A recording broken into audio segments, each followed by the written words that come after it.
नमस्कार मित्रांनो, स्वागत आहे तुमचं आपलं मराठी नीट के पी आय चॅनलमध्ये. तर मित्रांनो, आज आपण पाहणार आहे की 10वी नंतरचा जो डिप्लोमा फॉर्म होता, त्याची आज मेरिट लिस्ट लागली आहे. ते मेरिट लिस्ट कशी ओपन करायची, त्याच्यामध्ये आपलं नाव आहे का नाही ते कसं चेक करायचं.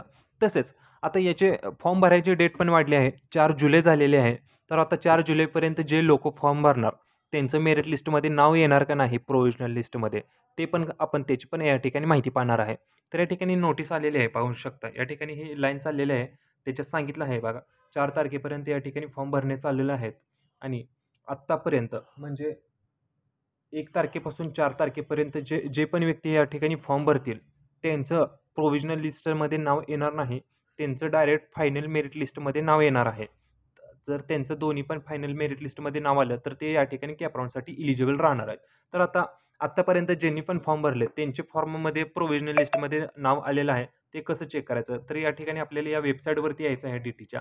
या वेबसाईटची लिंक तुम्हाला डायरेक्ट डिस्क्रिप्शनमध्ये दिली जाईल. तर या वेबसाईटवरती आल्यानंतर या ठिकाणी आपल्याला खाली-खाली स्क्रोल घ्यायचा आहे. या ठिकाणी पाहू शकता provisional merit list Maharashtra candidate आहे, ऑल इंडिया कॅन्डिडेट आहे, जम्मू काश्मीर कॅन्डिडेट आहे. त्या ठिकाणी महाराष्ट्र कॅन्डिडेट हे आपल्याला सिलेक्ट करून घ्यायचे आहे. तर या वेबसाईटवरती आल्यानंतर आपल्याला पाहू शकता या ठिकाणी क्लिक हिअरचं बटन आहे. Click here. क्लिक हिअर या बटनावर आपल्याला क्लिक करून घ्यायचं आहे. या बटनावर क्लिक केल्यानंतर या ठिकाणी आपल्या मोबाईलमध्ये किंवा कॉम्प्युटरमध्ये एक PDF डाउनलोड होईल. त्या PDFमध्ये आपल्याला जाऊन ते नाव वगैरे सर्च करून बघायचं आहे, की आपलं नाव लिस्टमध्ये आहे का नाही. PDF जरा मोठीच आहे, भरपूर पानी PDF आहे. त्याच्यामुळे जरा वेळ लागू शकतो PDF डाउनलोड होण्यासाठी. तर या ठिकाणी आपल्याला 1 मिनिट वेटिंग करून घ्यायचं आहे. तर या ठिकाणी PDF डाउनलोड झालेलं आहे. तर या ठिकाणी आपण PDF ती ओपन करून पाहू. ॲडोब फोटोशॉपमध्ये या ठिकाणी फोटो रीडरमध्ये ही PDF ओपन झालेली आहे. तर या ठिकाणी PDF ओपन होत आहे. PDF ओपन झाल्यानंतर थोडाफार लोड घेईल, कारण भरपूर मोठी PDF आहे त्याच्यामुळे. या ठिकाणी PDF ओपन झालेलं आहे. पाहू शकता हे तर मेरिट लिस्टची PDF ओपन झालेली आहे.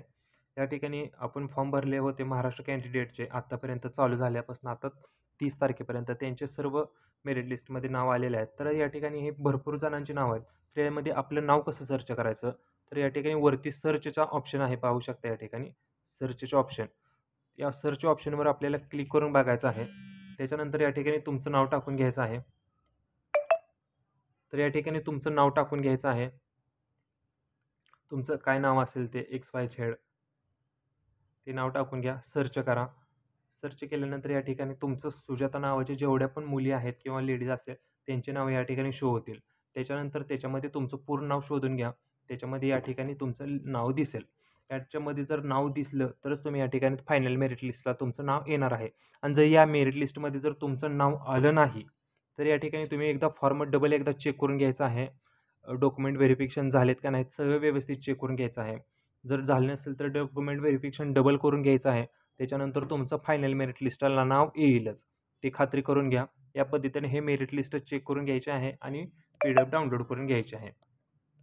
त्याच्यानंतर कॅप राउंड कधी चालू होणार, कॉलेज कसे टाकायचे, ट्रेड कसे टाकायचे, ही जर माहिती जाणून घ्यायची असेल तर त्यासाठी आत्ताच आपल्या चॅनलला सबस्क्राईब करून ठेवा. कारण वेळोवेळी ती माहिती आपल्या चॅनलवर येत राहते. तसेच आता ते कॅप राउंड कधी चालू होतील, आता ह्या फायनल मेरिट लिस्ट लागणार आहे बघा. 4 तारखेनंतर फायनल मेरिट लिस्ट लागणार आहे. ते फायनल मेरिट लिस्ट झाल्यानंतर 2 दिवसाची तुम्हाला मुदत देतील. त्याच्यानंतर या ठिकाणी कॅप राउंड चालू होतील. कॅप राउंड चालू त्याच्या 5 दिवस असते ते कॅप राउंड टाकायचे. तुम्हाला कोणता ट्रेड टाकायचा आहे, कोणतं कॉलेज टाकायचं आहे, ते आपण त्या 5 दिवसात आपण टाकणार आहेत. तर याच्यामध्ये जर तुम्हाला काही डाऊट असतील, काही माहिती माहिती असेल, तर ते आम्हाला कमेंट बॉक्समध्ये सांगा. आणि काय माहिती लागलीच तर आम्हाला कमेंट बॉक्समध्ये सांगा. आपला WhatsApp ग्रुप जॉइन करायला विसरू नका. WhatsApp ग्रुपमध्ये पण आपण वेगवेगळ्या डिटेल्स टाकत असतो. फॉर्म कसे भरायचे वगैरे सर्व डिटेल्स टाकत असतो. ॲडमिशनचे, रिक्रुटमेंटचे त्यासाठी. हा व्हिडिओ आवडला असेल तर व्हिडिओ लाईक करा. आपल्या चॅनलला सबस्क्राईब करा. जय हिंद, जय महाराष्ट्र.